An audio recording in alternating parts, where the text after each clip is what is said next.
ரொம்ப மகிழ்ச்சிக்கா.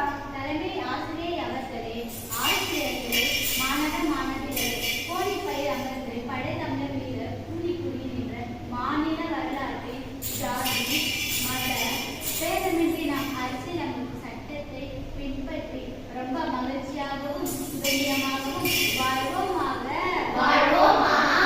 அக்கா, எனக்கு ஒரு சந்தேகம். உனக்கு என்ன சந்தேகம்? அரசியலமைப்பை பற்றி நல்லா தெளிவா தெரிஞ்சுக்கிட்டோம். கொஞ்சம் மனித உரிமைகளை பத்தி சொல்லுங்க, நல்லா தெரிஞ்சுக்கிட்டோம். சொல்றேன் கேளுங்க. தெரிஞ்சவங்க தெரியாதவங்க, அறிந்தவங்க அறியாதவங்க எல்லாருக்கும் சொல்றேன், நான் தான் கேட்டுக்கோங்க. பட்டாடை கட்டிக்கிட்டு நாளைக்கு பண்ணிக்கிட்டு நாளை தானே கொண்டாட வந்தோமே. பட்டாடை கட்டிக்கிட்டு நாளைக்கு பண்ணிக்கிட்டு நாளை தானே கொண்டாட வந்தோமே.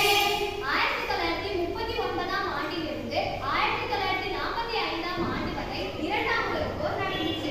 அப்போ மனித உயிர்கள் எல்லாம் கொத்து கொத்தா செத்து அழிஞ்சு போனாங்க. ஐயோ, அப்படியா? ஐயோ சொல்லி வருத்தப்பட்ட மாதிரி உலக நாடுகள் எல்லாம் ஒன்னா சேர்ந்து இனியும் இந்த நிலைமை நீடிக்கக்கூடாது ஒரு முடிவெடுத்தாங்க. எல்லா உலக நாடும் ஒன்னா சேர்ந்து மனிதன் மனிதனாக வாழ வேண்டுமானால் மனித உரிமை அமைக்க வேண்டும் முடிவெடுத்தாங்க. அதனால உலக ஐக்கிய நாடுகள் எல்லாம் ஒன்னா சேர்ந்து மனித உரிமை ஆணையங்களை உருவாக்குனாங்க. மனித உரிமை நாள் எந்த தேதியில கொண்டாடப்படுகிறது?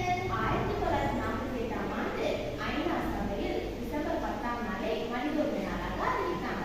அப்படியா? அப்படி என்ன மனித